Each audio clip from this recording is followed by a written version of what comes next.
Halo, halo, apa kabar? Assalamualaikum warahmatullahi wabarakatuh. Senang sekali kita ketemu di akhir pekan. Ini memang musimnya hujan terus-menerus dan kita tetap terus berdoa ya buat saudara-saudara kita, terutama di Sumatera itu di ujung barat ya, ini mulai dari Aceh, Sumatera Utara dan Sumatera Barat yang tentu saja kalau melihat situasi seperti ini, apalagi prediksi hujan masih akan terus eh,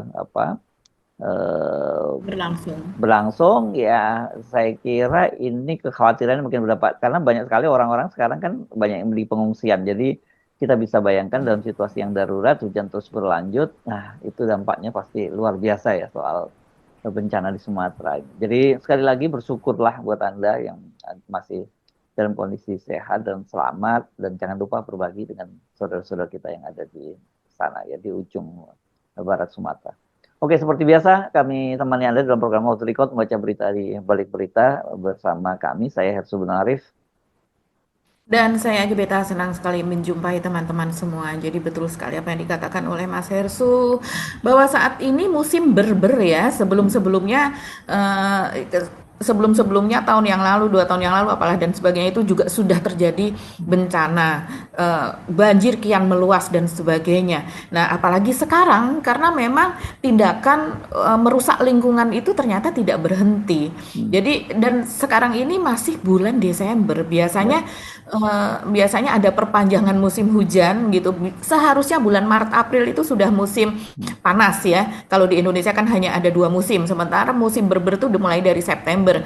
Nah, itu angin musim barat. Kita kan negara kepulauan. Angin angin musim barat ini angin yang apa disertai dengan badai, disertai dengan hujan yang sangat deras dan berbagai anomali lainnya. Biasanya ya, pada angin musim barat ini tidak banyak nelayan yang melaut. Jadi ya, tidak tanpa ada bencana pun sebetulnya sudah banyak yang harus dibantu begitu. iya. Dan perlu dicatat bahwa iya memang curah hujan itu menjadi jauh apa ya meningkat dan potensi banjirnya pasti besar juga. Ya, Tapi dalam kondisi di Indonesia, terutama di daerah-daerah bencana ini kan banjir apa bencana itu ya karena disebabkan terjadinya penggundulan hutan ya deforestasi ya. eh, Luar biasa. yang apa ugal-ugalan gitu, yang Ya. brutal bahkan kalau Walhi menyebutnya begitu dan itu banyak yang di terutama di daerah-daerah aliran sungai lagi ya Mbak Agi ya seperti kayak Batang Toru dan Betul. sebagainya itu kan. Wah, dan yang lebih mengejutkan kan memang ternyata meskipun sudah terjadi banjir besar seperti itu, ternyata truk-truk kayu dari daerah itu masih masih beroperasi. Ini kan ini gila banget gitu loh, kok nggak ada apa ya, nggak ada hati betul ya mereka itu ya dalam situasi semacam ini terus masih mikirin keuntungan sendiri. Sebenarnya hal ini sudah lama diingatkan bahwa ya akhirnya kita menuai bencananya itu sekarang ya karena berapa waktu yang lalu muncul bencana-bencana tapi tidak sedahsyat seperti sekarang ini. Betul, betul. Dan ini Mas Hersu, mungkin kita nanti akan kembali membahas Aceh ya, tapi Nah, sebelum oke. itu Ya, ya, tapi kita mungkin perlu membahas sedikit bahwa Indonesia saat ini sedang darurat bencana saya rasa tidak hanya Aceh ya. ya, Karena seperti misalnya eh, Kang Deddy Mulyadi KDM gitu, Gubernur Jawa Barat. Ini hmm, kan sejak 2 hari yang lalu ya kalau tidak salah itu dia sudah berada di Sumatera Barat, mendarat di Sumatera Barat. Untuk hmm, apa? Yaitu memang untuk memberikan bantuan dan terutama untuk mencari warganya, memberikan bantuan kepada warga Jawa Barat yang memang berada di Sumatera Barat. Karena memang di Indonesia itu walaupun kita bekerja di mana, kita KTP-nya masih di asal, keluarga masih di asal, istri, anak dan sebagainya. Jadi memang banyak yang seperti itu. Jadi KDM ini tidak hanya ke Sumatera Barat, tapi juga ke Aceh karena memang ada keluarganya yang sampai sekarang masih belum ketemu di Aceh. Jadi kabarnya dia diberi mandat oleh keluarga besar untuk mencari saudara tersebut. Nah, tapi ketika dia berada di sana begitu di daerah bencana, ternyata Jawa Barat pun juga terkena bencana, Mas Hersu. hmm, Jadi banjir bandang dan apa namanya, kalau di Jawa Barat lebih banyak banjir bandang ya, tapi banjir bandang di Jawa Barat ini kan juga dahsyat. Ini menerjang Bandung Barat gitu salah hmm, satunya yang dimana hmm, di sana ada sawah sekian hektar juga terlanda banjir. Terus kemudian juga tempat-tempat wisata begitu, karena biasanya memang banyak ya tempat wisata yang berlokasi berdekatan dengan sungai.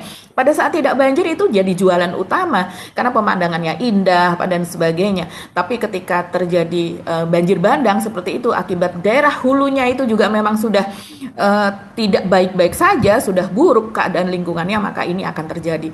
Selain di Jawa Barat juga di Indramayu. Indramayu ini langganan banjirop, apalagi di saat musim anomali seperti ini, sehingga ribuan rumah juga terdampak banjirop di Indramayu. Belum lagi di Subang.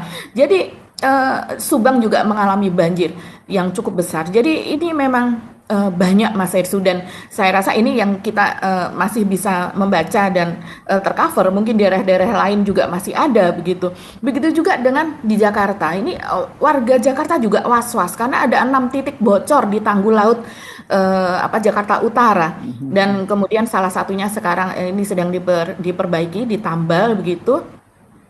Tapi tinggi permukaan laut di Jakarta Utara, di Teluk Jakarta itu sudah lebih tinggi daripada Ya, tinggi ya. tanah di situ.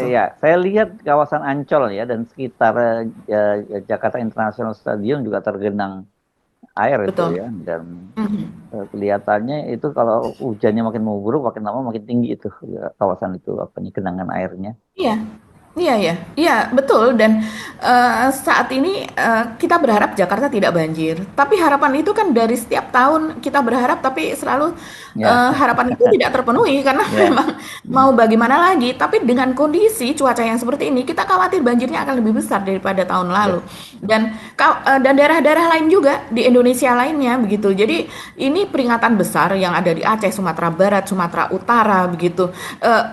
Dengan adanya bencana besar di Sumatera saja kita sudah gagap, Mas Hersu. Ya. Walaupun warga masyarakat itu sudah saling bahu membahu, kita tetap Hmm. masih belum bisa tertangani begitu. Bagaimana kalau seandainya kemudian ada bencana lain di tempat lain? Semoga tidak ya, semoga tidak terjadi. Tapi antisipasi dan mitigasi itu kan tetap harus berjalan, harus dilakukan. Iya. Dan kalau kita ngomongin soal apa ya bencana, dan sekarang ini kelihatannya Mhm. yang mulai bermunculan apa fakta-fakta yang cukup mengejutkan itu yang terjadi Mhm. di Aceh ya Mbak Agi ya, karena Ya. eh, kemarin-kemarin kan seperti kita sebutkan para netizen sebagian besar mungkin belum bisa mengcover, belum melaporkannya karena masih banyak jalan-jalan yang tertutup dan kemudian terputus, dan kemudian juga telekomunikasi kan masih juga terhambat. Sekarang mulai muncul banyak laporan-laporan dan terungkap, itu menyedihkan. Tapi mungkin sebelum kita ngomongin soal Aceh ini, kita ini ya update yang paling juga banyak disoroti oleh media itu Bupati Aceh Selatan ya. Kita ngomongin itu daerah ini kan juga daerah yang cukup apa ya cukup serius terdampak bencana Mhm. ini, dan Mhm. bupatinya namanya Mirwan ya, Mirwan MS itu kan ternyata dia setelah menandatangani surat pernyataan tidak sanggup menangani bencana di daerahnya, 2 hari kemudian dia berangkat umroh bersama anak dan istrinya, dan rupanya dia merayakan ulang tahun istrinya sambil umroh. Nah ini yang dia juga dikecam habis ya, kalau di netizen benar-benar dihabisi dia, karena di saat rakyatnya seperti itu dan dia sudah menyatakan tidak sanggup menangani bencana, dia malah pergi. Jadi lebih mementingkan kepentingan keluarga gitu ya. Dia lebih takut dimarahin istrinya yang sedang berulang tahun ketimbang dimarahin rakyat banyak gitu. Ya, tapi ini keterlaluan benar, dan ini yang kita kemudian membuat Mualem Gubernur Aceh juga sangat marah, dan dia dinyatakan ini akan segera diberi sanksi dia kalau nanti pulang dari uh, umroh. Ini biasanya kan orang umroh itu pulangnya dalam situasi baik-baik, tapi kalau kemudian pulang-pulang diberi sanksi, dan saya kira bakal dicemooh oleh rakyat. Dan ini kalau dia periode pertama udah berat ya, udahlah jangan jangan nyalon lagi deh untuk periode kedua, karena kayak ini citranya udah habis banget dengan situasi. Dan kita pasti akan mengkampanyekan untuk jangan pilih dia lagi nih Mbak Agi, kalau dia juga nanti akan menjadi calon bupati berikutnya gitu. Bagaimana mungkin ada seorang bupati setengah rakyatnya sedang berjibaku menghadapi bencana, dia memilih pergi ke sana, ke tanah suci Mekah. Dan ini juga apa ya, saya juga bingung dengan kesalehan personal dengan kesalehan sosial itu selalu nggak nyambung di Indonesia itu ya Mbak Agi ya. Orang bolak-balik haji, bolak-balik umroh, tapi perilaku masih korupsi, masih apa dan sebagainya. Dalam hal ini kesalehan dia dan dia sebagai seorang pemimpin daerahnya loh, bagaimana dia bisa meninggalkan dan bisa tenang. Dan saya lihat foto-fotonya yang beredar di media dan media sosial tuh wajahnya kayak anteng-anteng, kayak nggak ada masalah apa-apa gitu Mbak. Ya, jadi memang Mirwan MS ini Bupati Aceh Selatan ini ya, belum dia sudah menyerah, tapi memang daerah yang terdampak itu cukup luas ya, ada beberapa kecamatan ya, 10 atau 12 kecamatan begitu ya yang ada di Kabupaten Aceh Selatan tersebut. Tapi kalau dibandingkan sebetulnya dengan apa yang terjadi di daerah Biren, kemudian yang terjadi di Aceh Utara, Aceh yang Utara, terjadi ke di Aceh Aceh Timur, Tamiang, Tamiang, ya, ya. ya, itu masih tidak separah itu begitu. Jadi ini memang kalau saya membaca beritanya dari waspada.id, ini koran Sumatera Utara ya, atau koran online lah. Jadi dia sudah menandatangani surat sejak tanggal 27 November 2025. Jadi pada saat terjadi longsor langsung dia membuat surat tersebut. Nah, terus kemudian ini dia meminta agar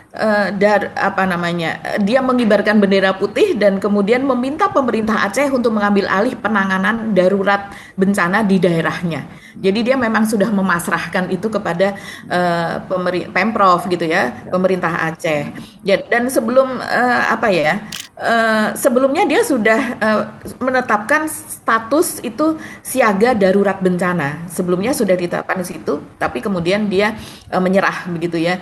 Dan rame sih Mas Hersu, bagaimana dia tengah malam itu pergi meninggalkan rumah gitu ya.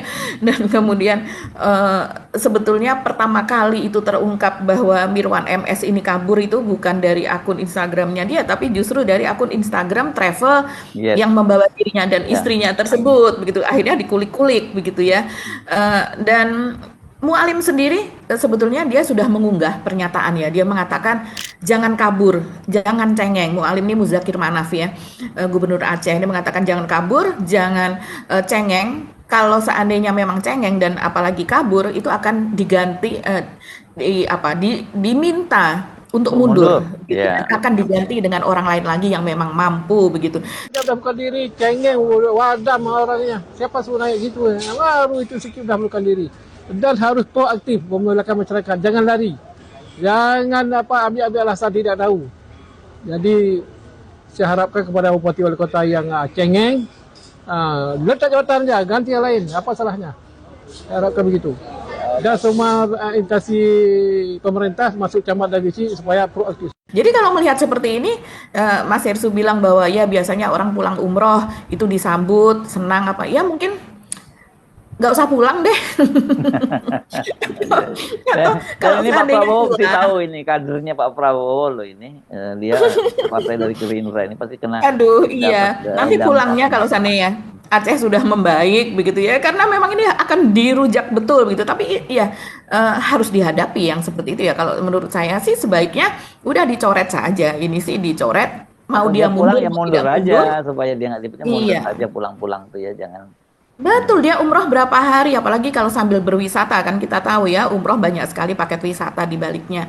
Nah, dia pulang sementara sudah banyak orang yang menangani dan orang itu belum Ya. Banyak sekali ya dari luar Aceh Dari sendiri luar yang Aceh, dari luar wilayah dia tuh datang dan sementara dia kabur gitu. Saya benar-benar Iya, nggak habis pikir saya. Bagaimana mungkin ada orang seperti ini gitu ya.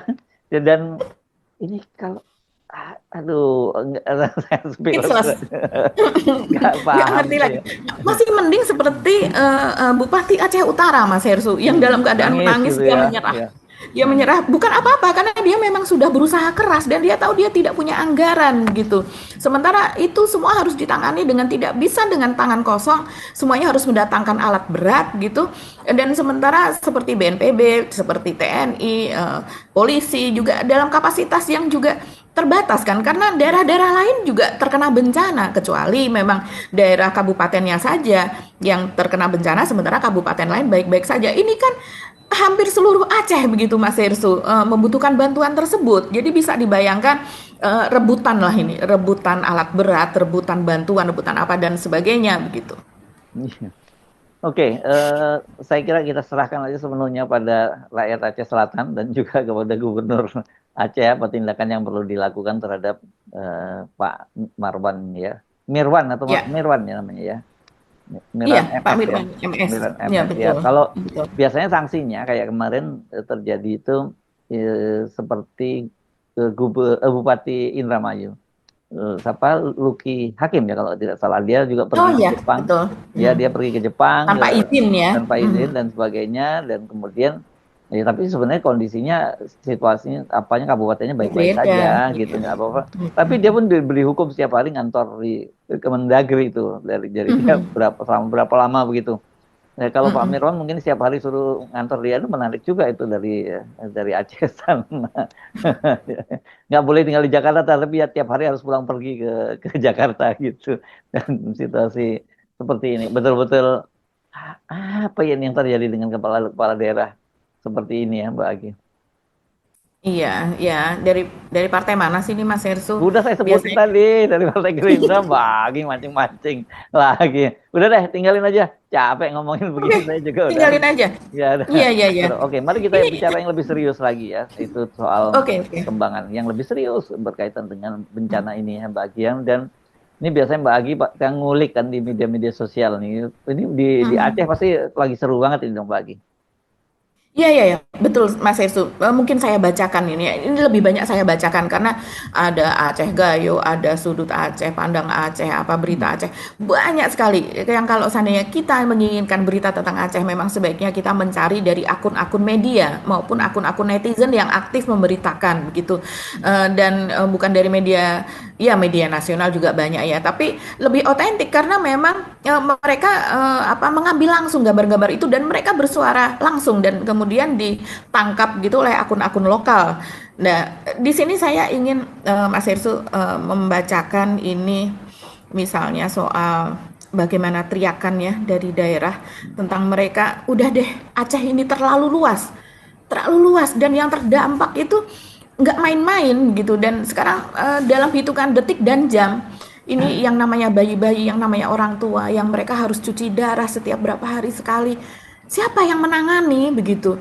Mualim juga saya lihat di unggahan terbarunya dia sudah mengatakan bahwa mayat-mayat itu sudah bau dan ada di dalam mobil.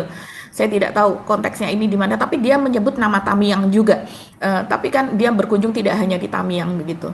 Jadi ini memang sudah kalau sebelumnya ada anggota DPR Aceh yang mengatakan dia dalam perjalanan memberikan bantuan ke Aceh Tamiang dia melihat ada mayat tergeletak di pinggir jalan begitu saja. Tidak ada yang bisa apa namanya membantu atau merawat atau apa karena memang ya semuanya dalam keadaan darurat gitu mereka makan aja nggak bisa bagaimana harus bergerak dan apa namanya menangani bencana itu sendiri. Nah ini saya membaca Mas Hersu dari akun etnis Gayo ya di Instagram di sini ditulis. Ini berarti Aceh Tengah ini ya, Olga. Iya, ini sedih Mas Hersu Kak. Mas Hersu kalau lihat bagaimana tanah Gayo sekarang itu rusak, porak-poranda. Banyak sekali yang membagikan before dan after gitu. Jadi kondisi Gayo Ini yang daerahnya indah indah yang loh, Mbak. Daerah Gayo itu luar sangat indah, biasa. betul. Ya, pegunungan-pegunungan, ada danau. Kalau di Takengonnya Perkebunan, ada lembah, danau Laut Tawar dan sebagainya. Ya betul. itu daerah yang sangat luas. Dan juga itu ada daerah yang jadi tempat penelitian untuk orang-orang hutan di kaki Gunung Leuser segala macam. Ya, Itu daerah yang betul. indah-indah sekali itu. Dan Mhm. ya, Dan sekarang ya porak-poranda sekarang daerah porak-poranda ya. tersebut. Ya, ini dari akun Aceh Gayo, saya bacakan saja ya.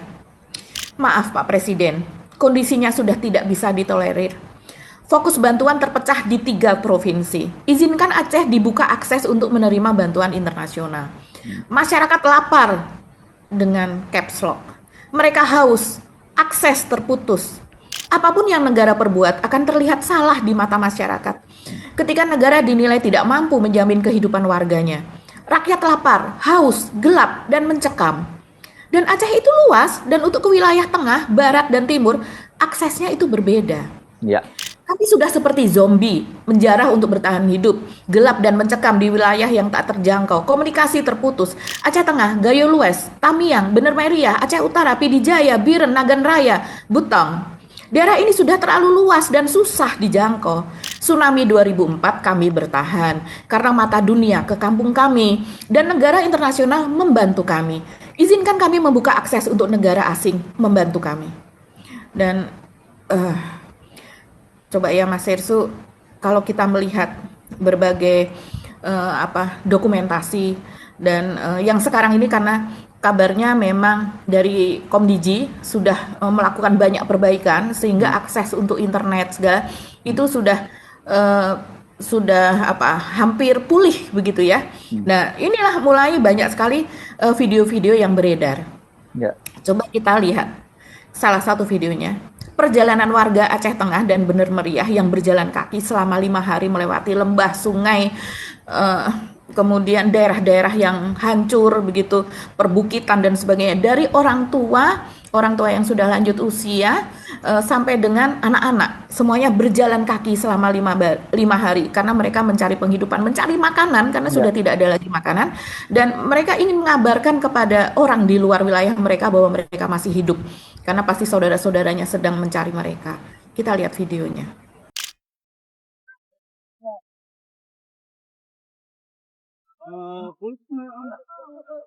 Musuh. Oh, hati-hati. Sudah tumbang, hati-hati.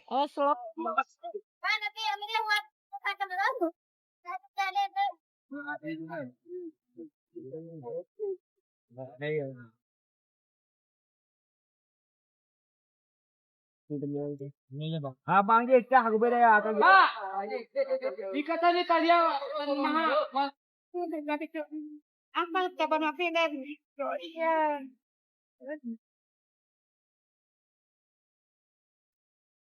Kucing. Inang. Melewati lembah, melewati batu, melewati sungai. Inang. Tus. Seharusnya di sini biasanya ada rumah makan dulunya. Sekarang lenyap.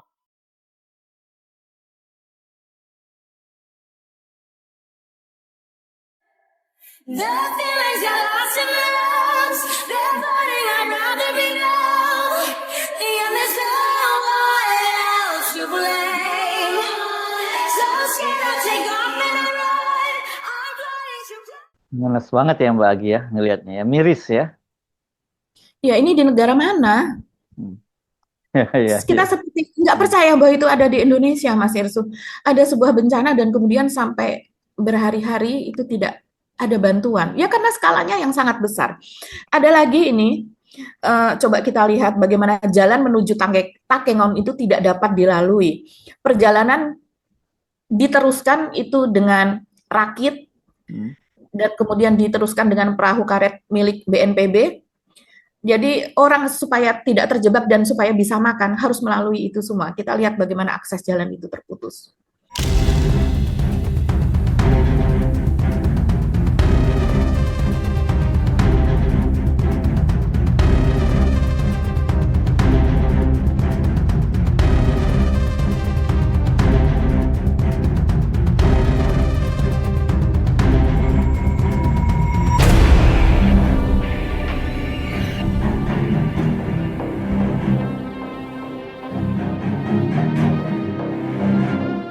Ya, dan itu unggahan tanggal 4 Desember, Mas Hersu. Dikatakan kondisi terkini longsor di jalan menuju Kecamatan Celala Takengon, Aceh Tengah sudah bisa dilewati menggunakan jalan alternatif menggunakan kendaraan roda 2, kemudian dilanjutkan menggunakan rakit penyeberangan dan menggunakan perahu karet BPBD milik daerah. Ada lagi ya yang menyedihkan. Ada seorang nelayan rupanya ini, dan dia ditemui oleh seorang warga di jalan kemudian direkam. Bapak nelayan ini rupanya di Banda Aceh, dia dari Banda Aceh. Kemudian dia jalan kaki 5 hari menuju Takengon dan istri dan anaknya tewas dalam bencana. Jadi dia tahu ada bencana itu karena Banda Aceh masih baik saja. Dia kemudian menuju ke lokasi tapi tidak ada kendaraan, tidak ada akses, tapi dia tetap berjalan dan kemudian ya itu dia akhirnya sampai Takengon setelah berjalan 5 hari. Kalau hitungan waktu berapa puluh jam Ya, sudah? ini ngopak lu kami kak ya. 4 hari, 4 malam. Di perjalanan dari Masya Kelung Mane ke Buntul ini aja udah 2 hari. Makan nasi 2 hari enggak kak Wen? Ini belum? Ya, Oh ya, memang. Dari Kelung Mane ke Buntul 2 hari. Kayaknya ukurannya. Lain ku Takengon kami. Udah coba gunung apa segala macam. kami pun kena jalan, kena terpaksa. Abang ini meninggal, kakak itu dibantumpi sama anaknya 2. Makanya kami paksa kemari, laut dan berenang nih. Kami dari Banda Aceh. Malam kejadian tuh hujan lebat nggak bisa mobil lewat lagi. Kami taruhlah mobil di pedada. Dari Pedada tuh kami berenang ke Biron kayak mana cara Ya Allah. supaya bisa nyampe ke Biron. Sampai Biron rupanya nggak ada akses jalan ke Takengon juga. Nah, udah kami coba jalan-jalan sikin, bor sikin jalan tikus Nih, ke Kak, udah habis Kak. Akhirnya kami mampir di Rindu Alam. Dia bilang Blade, mau makan Bang juga Blade. udah. Oh. Ya, lah kenawi berbaik hati, gerara kira orang berapa udah ongkos ampal harga nasi sana. Yang penting selamatkan dulu kalian gini. Cuman bangga gini sopir AIS Kak, joh mantap Kak, persatuannya supir AIS mantap. Pok ke kumu Kak, ini kening Coba. mantap. Ya gini. Nah, modelnya kena. Tuh. Ah, ngemodel berarti. Gunanya modelin kami ya, Kak. Abang ni anak kakak musibah, kakak aku apa itu biar. Oh, kena kakak. Si Patumpi mana? Bang, turut berduka bang ya. Wah, sabar-sabar semua kita nih. Ya Allah. Nah, modelnya. Ke sawah pi kami Kak Kutakingan tertolong. Berarti kami lah orang pertama yang nyampe jalan kaki, Kak. Dari Banda Dari Aceh. Banda Aceh. Berbiran yang friend. Oh iya betul. Nah, makanya modelnya perjuangan kami.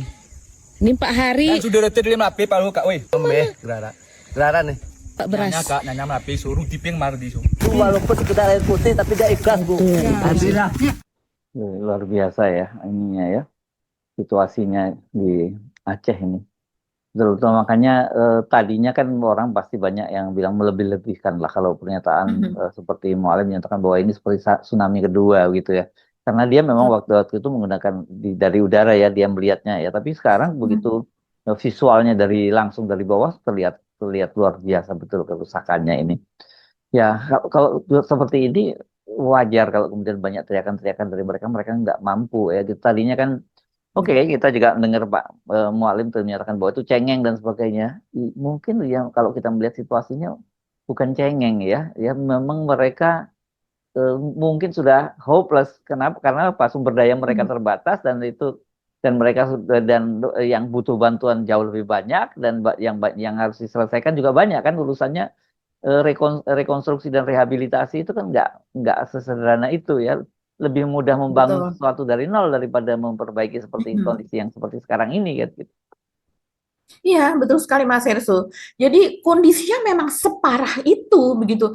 Kalau jalan terputus ya memang betul-betul terputus, tidak bisa dilewati begitu. Jadi seperti misalnya ini di daerah, coba saya bacakan saja. Ini ada rekaman Mas Hersu, anak muda begitu, kemudian dia membawa bendera Aceh dan dia menyatakan Indonesia masih ada, wilayah Indonesia masih ada, Republik Indonesia masih ada. Di sini Aceh, ini tulisannya khas ya, memang saya sendiri pun ada kalimat yang sulit untuk memahami, tapi ini dibacakan apa adanya. Ini adalah video sandaran, ingat ya sandaran, saya ulangi sandaran ya, bukan sindiran. Cangkemmu hanya mencekam di medsos, bukan bencana nasional. Matamu picek katanya, izin lapor. Bukan orang Aceh ini yang ngomong ini katanya. Ya. Iya, di Aceh juga banyak orang Jawa loh Mas Iya, Hersu. makanya itu bukan orang etnisnya, maksud saya orang Aceh ya. Oke. Iya, dia kemudian mengatakan izin lapor dari Aceh Tengah dan Bener Meriah. Mohon bantuan untuk wilayah Takengon, terutama untuk daerah pedalaman. Banyak warga kekurangan logistik, bahkan stok beras, gas di kota Takengon sudah habis dari kedai-kedai kelontong. Assalamualaikum warahmatullahi wabarakatuh. Di sini Aceh masih ada, wilayah Aceh masih ada, Nanggro Aceh masih ada. Di sini Bener Meriah sama Aceh Tengah. Tapi bantuan belum ada. Merdeka! Dan kalau saya melihat Mas Hersu, jangankan di daerah bencana ini, bahkan di Banda Aceh pun itu terjadi antrian pembelian BBM atau bensin begitu di SPBU itu sampai sekian kilometer antriannya, bahkan banyak juga yang membawa tikar, kemudian membawa alas duduk, membawa minum, karena mereka sudah tahu bahwa akan sekian jam mereka harus menunggu di SPBU tersebut. Jadi kayak suasananya kalau menurut orang-orang di medsos itu malah meriah seperti mereka sedang berwisata di SPBU begitu. Jadi itu saking kalau menurut Bahlil ya, dia mengatakan bahwa stoknya ada. Jadi bukan karena stok tidak ada, tapi memang akses untuk menuju lokasi itu yang sulit gitu. Dan selain itu juga saya lihat di beberapa akun Facebook warga Aceh yang kita sengaja membuka, mereka mengatakan bahwa ada yang membeli itu seharga 45.000 per liter. akun media juga menyatakan begitu, membenarkan, memvalidasi keterangan itu. Ada yang menjual tuh 50.000 per liter. Bahkan ada warga setempat juga yang mengatakan sebelumnya dia sudah heran ketika dijual 80.000 per liter, tapi belakangan sudah dijual 100.000 per liter. Bayangkan. Jadi iya kalau punya duit gitu ya. Kalau enggak itu harga BBM pun sudah sampai seperti itu. Begitu juga dengan gas, itu antri panjang. Jadi kondisinya memang sudah kalau saya melihat sih kalau itu misalnya itu terjadi di wilayah manapun sebetulnya ya, itu sudah darurat hal seperti itu. Orang tidak bisa masak, orang tidak bisa bepergian. Orang rebutan, kalau seandainya punya uang begitu, orang juga rebutan membeli bahan makanan. Bahkan kalau di daerah bencananya, ini sampai Mualim mengancam bahwa minimarket, dan dia menyebut merek, katanya Indomaret maupun Alfamart akan dicabut izinnya kalau seandainya mereka menaikkan harga bahan pokok. Jadi memang sudah terindikasi bahwa usaha-usaha itu, usaha-usaha perdagangan, jual beli seperti itu banyak yang menaikkan berbagai komoditinya, Mas Hersu. Yang ini yang juga membuat makin parah kondisi di sana. Assalamualaikum warahmatullahi wabarakatuh. Saya Gubernur Aceh menghimbau kepada seluruh pelaku usaha untuk tidak menaikkan harga sembako di tengah kondisi bencana ini. Kalau Anda tidak indahkan pengumuman ini, nanti saya ambil tindakan hukum. Dan saya harapkan kepada Indomaret dan Alfamart, kalau tidak diindahkan pengumuman ini, nanti saya cabut izin kamu semua. Terima kasih. Assalamualaikum warahmatullahi wabarakatuh. Banyak juga yang ambil untung ya dalam situasi semacam itu ya. Padahal kan mereka sebenarnya stoknya itu dibeli sebelum bencana. Jadi artinya mereka memperoleh harganya dengan harga yang normal. Tapi tiba-tiba ketika ada bencana, bukannya mereka malah membantu yang lain, tapi malah justru menaikkan harga, mumpung ini aja mumpung begitu loh ya. Wajar kalau kemudian harus ditindak dengan sangat keras ya, sebabnya gitu. Dan situasinya kan darurat ini sebenarnya. Betul Mas Hersu. Ya, kita doakan ya, semoga semuanya. Kita juga sudah melihat TNI terjun, polisi terjun, bahkan seperti Polres Bener Meriah gitu juga aktif mengunggah aktivitas mereka. Mereka juga membiarkan masyarakat gitu kemudian bersuara begitu. Tapi ya memang berapa jumlah TNI, berapa jumlah polisi begitu yang ada di tempat, bahkan keluarga mereka pun kan juga harus mengurusi keluarganya. Kemudian yang dari luar terhalang oleh akses. Ini kalau seandainya pemerintah itu mengatakan seperti misalnya Mensesnek begitu, Prasetyo mengatakan bahwa masih belum butuh bantuan asing, jadi belum ditingkatkan menjadi bencana nasional karena tidak ingin membuka akses untuk internasional, seperti itu ya Mas Hersu. Tapi kita lihatlah keadaannya seperti ini. Kalau memang Indonesia ingin menyelidiki siapa saja yang harus bertanggung jawab, karena ini harus ada yang bertanggung jawab gitu, dan kemudian masuknya asing yang tentu saja juga tidak hanya diikuti oleh bantuan atau LSM asing, pemerintahan asing, tapi juga dengan masuknya media-media asing begitu, yang kemudian takut misalnya ada ketakutan di pemerintah ya untuk mereka kemudian melihat. Dan sekarang media beda lah dengan 2004 dulu begitu, mereka bisa menerbangkan drone. Kalau seandainya ada larangan juga siapa yang akan mengawasi daerah seluas itu, apalagi daerah bencana. Misalnya menerbangkan drone untuk melihat memang kawasan penggundulannya itu seperti apa, pembalakan liarnya itu seperti apa, kemudian mereka mewawancarai warga setempat kemudian berbicara apa adanya tentang kerusakan lingkungan di wilayah mereka. Memang ini makin berat untuk pemerintah untuk menanggung itu semua. Tapi ini kan berpacu dengan nyawa rakyat Aceh. Sementara seperti di Thailand itu kan kita tahu Mas Hersu,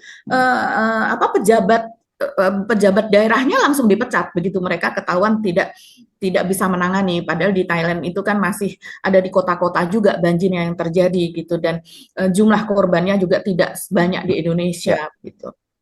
Ya.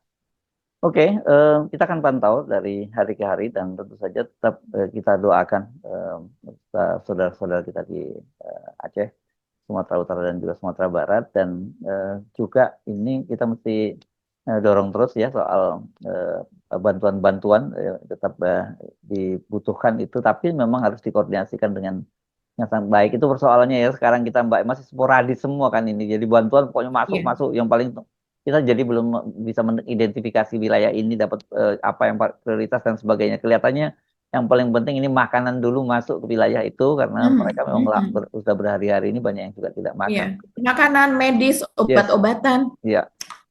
Oke, kita mesti pamit bagi sampai ketemu lagi insya Allah dalam episode berikutnya. Saya Hersbun Arif. Dan saya Gebeta, terima kasih atas perhatian teman-teman semua. Tetap salam akal sehat. Wassalamualaikum warahmatullahi wabarakatuh. Waalaikumsalam warahmatullahi wabarakatuh.